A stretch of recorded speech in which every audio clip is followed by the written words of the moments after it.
Je m'appelle Samuel et nous sommes ici aujourd'hui dans l'association d'agroécologie et permaculture urbaine Humus.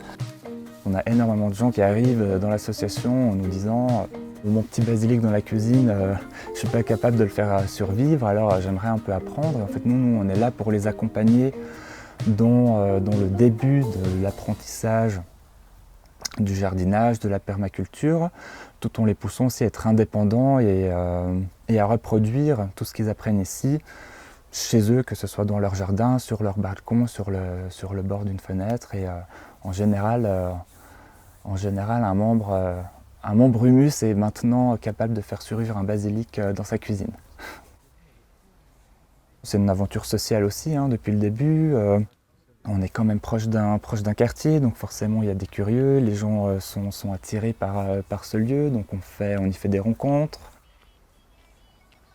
On a travaillé avec les écoles, on a travaillé avec les parascolaires, avec des crèches, donc toujours aussi dans l'idée de faire découvrir comment on peut lancer sa propre aventure en permaculture et en espérant que quand ils rentrent chez eux le soir, ils en parlent à leurs parents et en espérant que quand eux-mêmes seront parents, ils en parleront à leurs propres enfants.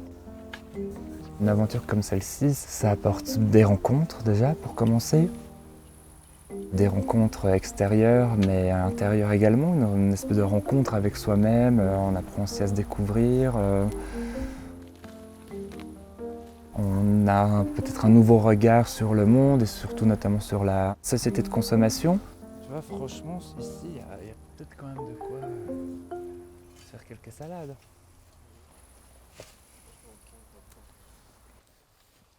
Et puis au-delà de ça, ça apporte beaucoup de bonheur, beaucoup de joie, parce que rien que de se promener un peu, de se sentir, de toucher, c'est aussi un éveil sensoriel. C'est beaucoup de choses.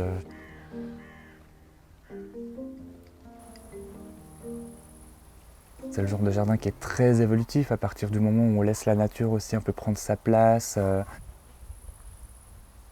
C'est ma propre curiosité qui est stimulée de savoir qu'est-ce que je vais trouver de nouveau à Humus par rapport à la semaine d'avant, qu'est-ce qui s'est passé, quelle plante a poussé, quelle plante s'est faite grignoter par un campagnol.